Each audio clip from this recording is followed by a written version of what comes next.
अक्सर जब भी कोई अपराधी जुर्म करता है तो सबसे पहले वह कोशिश यही करता है कि पुलिस की नजरों से दूर रहे, किसी को कुछ पता ना चले, कोई शक ना करे।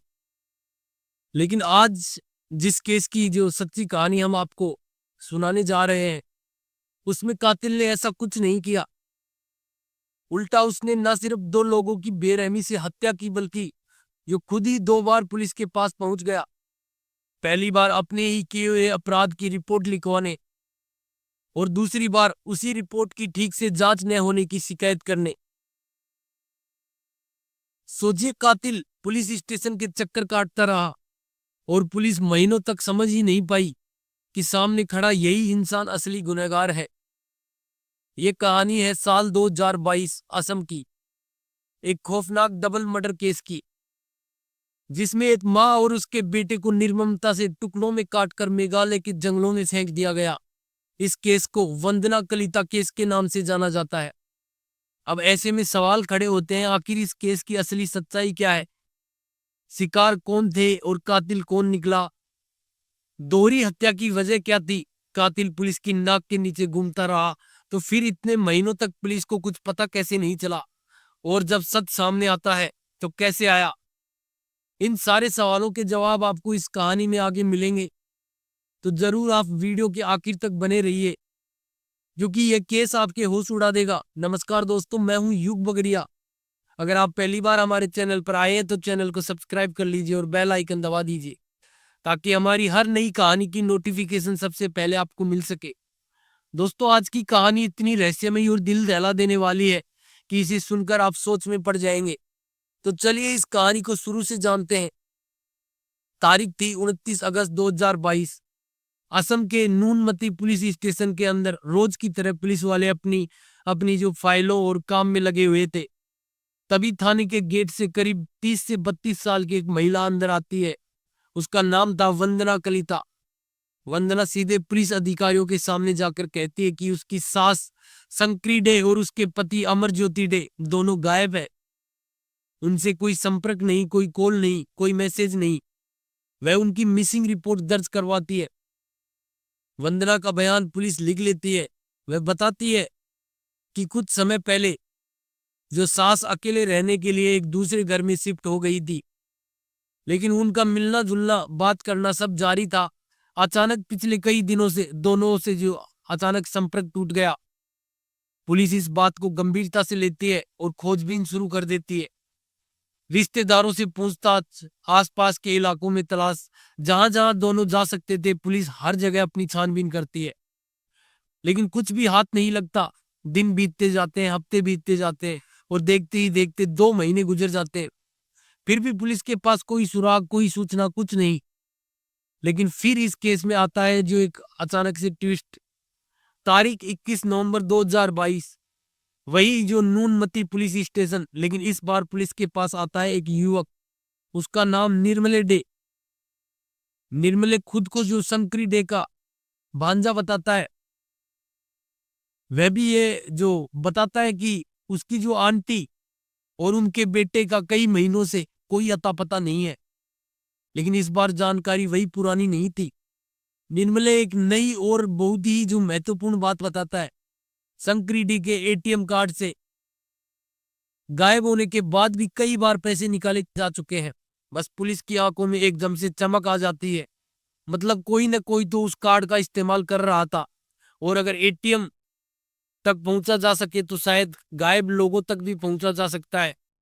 पुलिस अब बैंक अकाउंट और जो ट्रांजैक्शन की जांच में जुट जाती है। एटीएम फुटेज निकालकर यह पता किया जाता है कि कार्ड इस्तेमाल कौन कर रहा है, और जो सामने आता है वो किसी को भी चौंका दे। एटीएम से पैसे निकालने वाली महिला शंकरी डे नहीं, बल्कि वंदना कलिता खुद थी। तुरंत पुलिस वंदना को बुलाती है और सवाल पूछती है। वंदना का जवाब बड़ा ही साधारण और सीधा होता है। वह कहती है कि सास जी जो घर से जाते समय अपना मोबाइल और एटीएम कार्ड घर पर ही छोड़ गई थी, और मैं ही उनके खर्चों के लिए जो शुरुआत से कार्ड इस्तेमाल करती आई हूँ। उसकी सफाई पुलिस को उस वक्त ठीक ठाक लगती है। कोई ठोस सबूत नहीं था, तो पुलिस वंदना को जो जाने देती है। निर्मले डे पुलिस स्टेशन से गया जरूर था, लेकिन उसका शक अब भी वहीं अटका हुआ था, वंदना पर। कुछ समय बाद निर्मले फिर पुलिस के सामने आता है और साफ साफ कहता है कि वंदना जितनी शरीफ दिखती है उतनी है नहीं।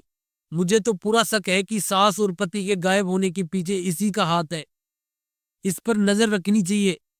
पुलिस वाले इस सलाह को हल्के में नहीं लेते और वंदना की गतिविधियों पर कड़ी निगरानी शुरू कर देते हैं। लेकिन कभी कोई चूक नहीं, ना कोई संदिग्ध हरकत, ना कोई ठोस सबूत। इसी तरह 7 महीने बीत जाते हैं। साल भी बदलकर 2022 से 2023 हो जाता है। फिर भी गायब माँ बेटे का कोई जो सुराग नहीं। अब वंदना का धैर्य टूटने लगता है और 14 फरवरी 2023 को वो पुलिस स्टेशन नहीं जाती, सीधे गुवाहाटी पुलिस कमिश्नर के ऑफिस पहुंच जाती है। वह शिकायत करती है, मेरे सास और पति महीनों से गायब है।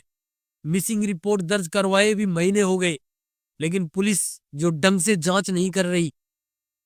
कमिश्नर तुरंत एक्शन लेते हैं। इस केस के लिए एक स्पेशल इन्वेस्टिगेशन टीम SIT बनाई जाती है।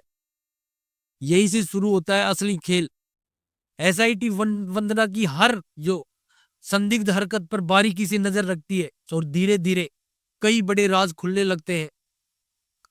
पति सास के गायब होने पर आंसू बहाने वाली वंदना दूसरे लोगों से खुलकर मिलती जुलती थी। लगातार अपने सास के अकाउंट से पैसे निकाल रही थी।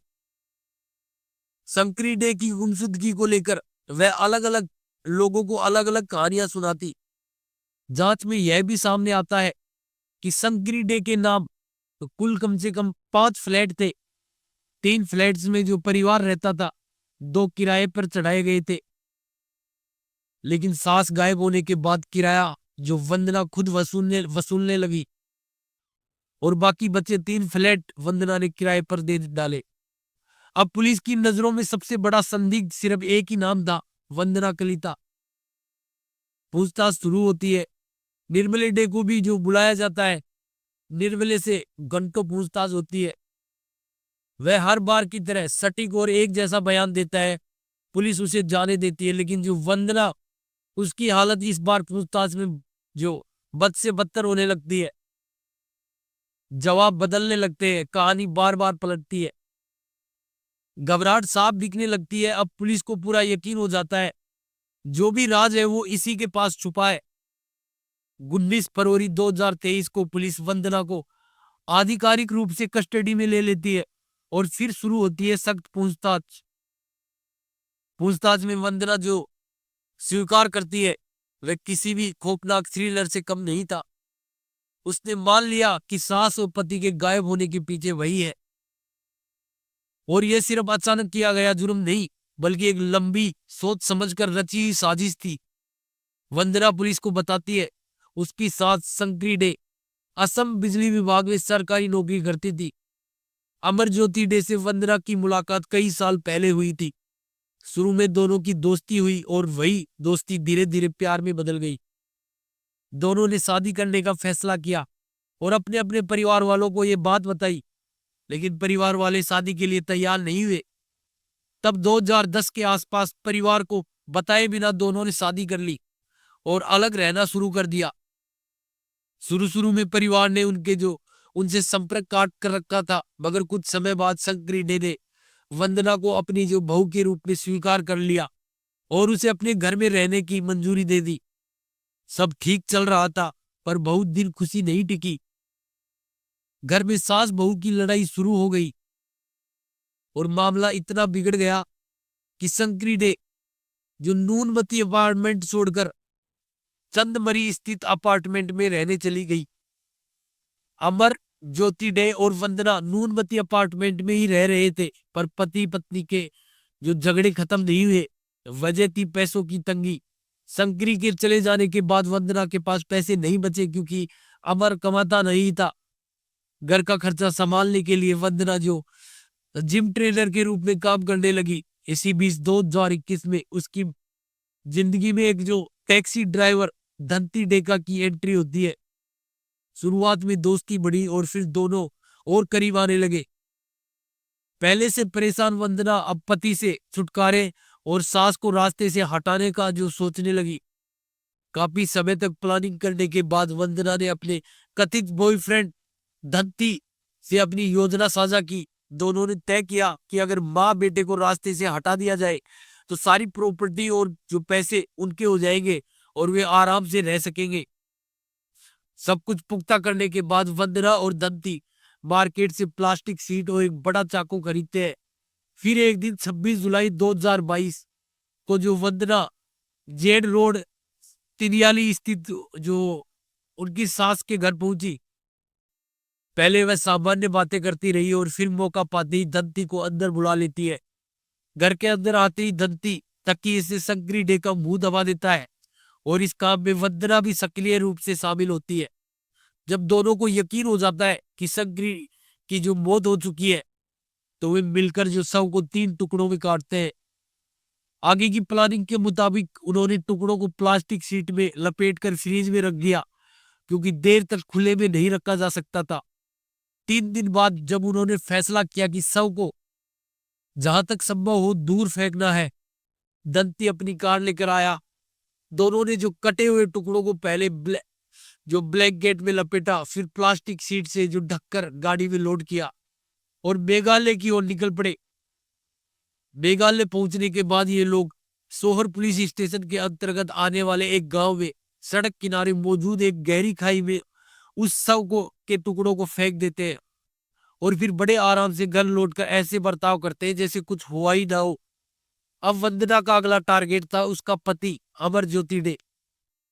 अमर को नशे की जो बहुत बुरी आदत लग चुकी थी, वह दिन भर नशे में ही रहता था। उसे इतना भी होश नहीं था कि जो उसकी माँ अब जिंदा नहीं है। वंदना इसी बात का फायदा उठाती है और अपनी सास की मौत की जो भनक भी उसे नहीं लगने देती।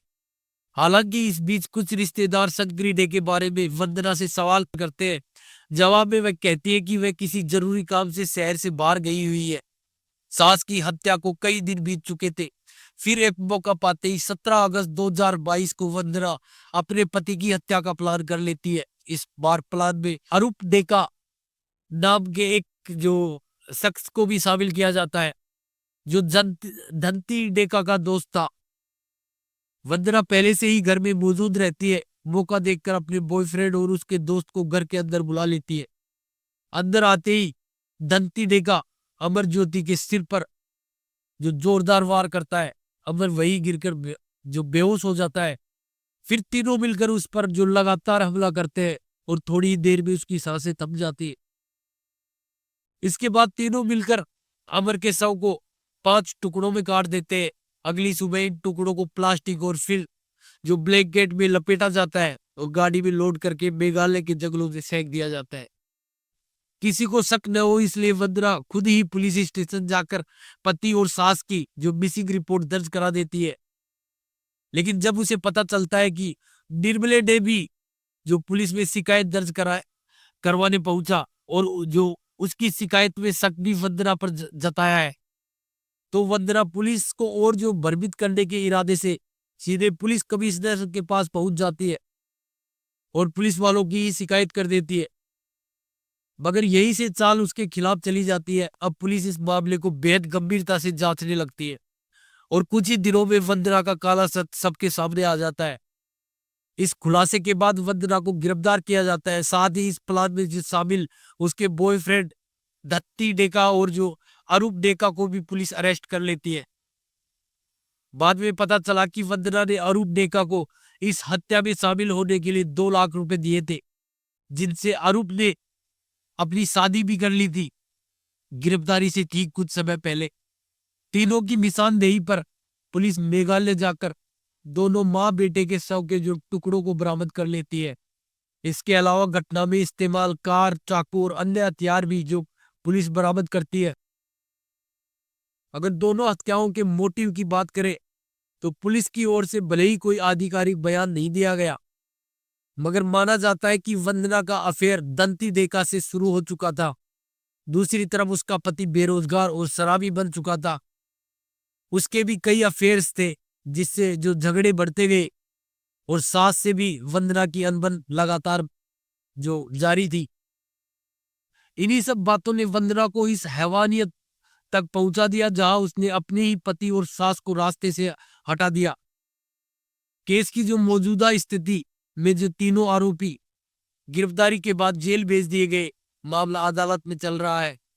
2023 में तीनों ने बेल के लिए जो एप्लीकेशन डाली, लेकिन निचली अदालत ने जो इनको खारिज कर दी।